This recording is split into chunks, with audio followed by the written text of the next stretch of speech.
Welcome to Channel AMEC, your insight to the Australian visa system.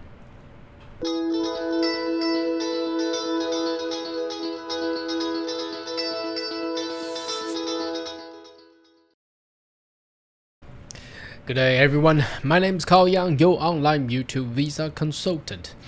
Are you interested about migrating to Australia? Why don't you consider to subscribe to my channel and turn on a little bell on the side, so once we have all the updates and news, you'll be the first one getting all the insight.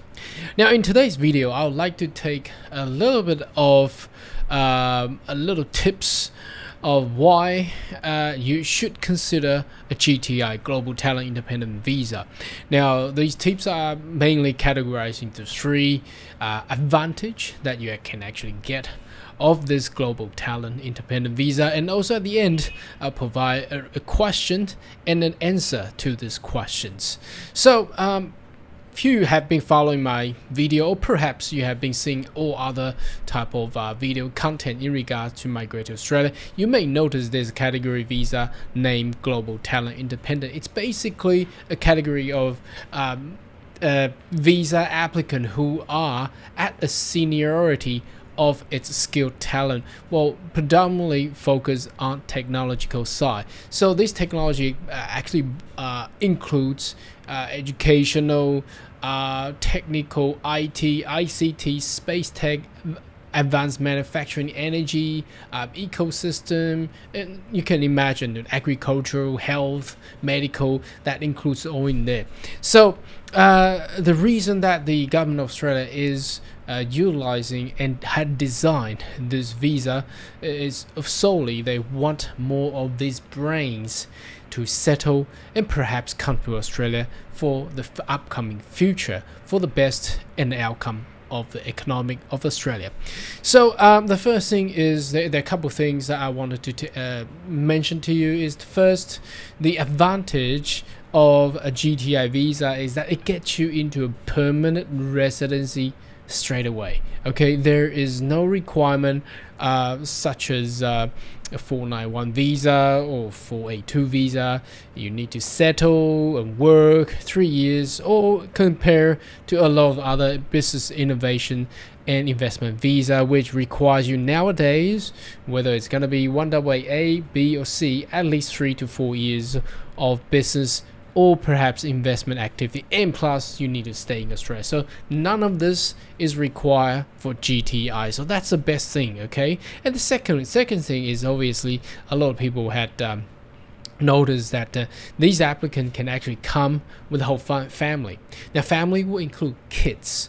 Now the best thing about GTI is that your kids got permanent residency as well, so then the kids can be enrolled into all the state schools or state high schools around the country, whichever the location or city that you prefer to go, and it's free. You can access to all these free, or perhaps if they're in a university they can access to domestic fee as well. Some people may prefer private education, then obviously private education is required to pay some sort of academic fees and things, but the enrollment fee is considerably much lower compared to an international student. So that's the number two advantage, and that's most the reason people inquire, because they want a better solution and better education, and it's a benefit for Australian permanent resident.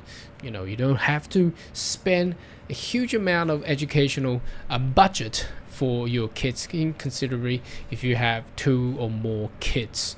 Okay, and then number three is another thing is in regards, it's a platform that you may utilize to catapult you into further position in the future. As you know, Australia is it's not at the center stage, but it's around the center stage of most of the tech, and a lot of research and development is actually being done in Australia. So having such visa and you're a permanent resident, you may be able to actually sort a better opportunity, perhaps in Australia or perhaps internationally. Now bear in mind, because the first advantage I have mentioned is that there is no residency requirement. So obviously once you get this permanent residency, you may settle as a family in Australia, but opportunity may come and you may actually identify that in Australia in order to make you perhaps going to other country internationally and have a better salary or income. So that's another thing.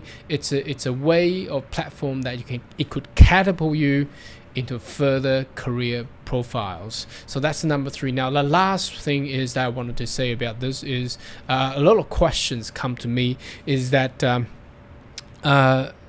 if it's so popular, would this opportunity end any soon?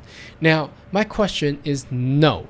The reason that I say that is if you study, well, obviously I've been studying this and watching the progress of the changes of immigration law for years and years, so I can say this to you. Generally, a newly designed visa category will not likely to be terminated within at least I'll say at least 5 years. Now, if you're looking back into the 1AA entrepreneurial visa, which came out about 5 years ago, it's still today there. Now, if you're looking at the most recent changes or terminated visa category, for example, subclass 132, well, it has been there for more than 10-20 years. I think not 20, but I can't guarantee. I can check that, but at least 10 years. Okay, so as you can see, as a category visa has been designed, they may inject some changes or amendments to it, but the likelihood of getting rid of that category of visa is very, very unlikely. So the percentage is very low. Now, obviously, the opportunity is there. Now, a lot of people do have the only hurdle that they may have is that they need to identify an Australian nominator who is at the same field as the applicant and also have that national reputable level, which I believe will be the hardest thing to actually demonstrate. But anyway, I think I've directed a lot of these people the way how they can actually become a permanent resident in Australia. And then should you have more query, more than welcome to leave a comment right down below, and I see you next video. Goodbye.